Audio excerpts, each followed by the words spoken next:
Isang anime na medyo underrated pero napaka-unique ng konsepto. Ohayo gozaimasu mga ka-throwback! Nagbabalik ang inyong Kuya Bern. At sa vlog na to, pag-uusapan natin ng isang napaka-interesting na superhero. Ito nga pala guys, si Cashman or ang Chokin Senshin Cashman na ang ibig sabihin ay ipod. Kaya tara, kilalanin natin ang superhero na naipaglaban gamit ang savings at pera. Una sa lahat, saan ba nagsimula si Chokin Senshin Cashman? Well, originally, character siya mula sa manga ni Akira Toriyama. Oo, tama ka nang narinig.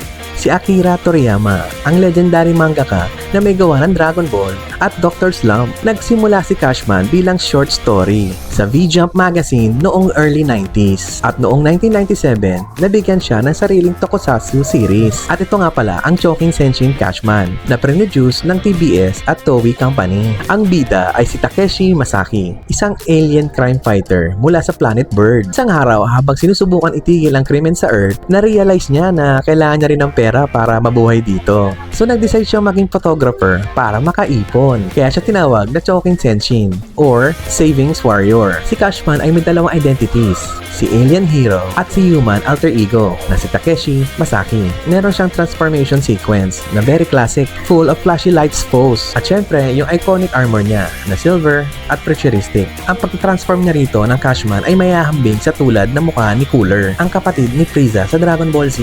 Medyo may pagkakahawig ang pagguhit nito. At pagdating naman kay Takeshi, tila parang may resemblance sila ni Great Saiyan Man. Talaga namang alam mo na agad sa pagguhit pa lang kung sino ang may gawa. Ang mga kalaban dito ay hindi mga usual monsters na gustong sakupin ang mundo. Mostly mga criminals, swindlers at mga corrupt businessmen. Sadly nito, Chokin Senshin Cashman only ran for only 12 episodes.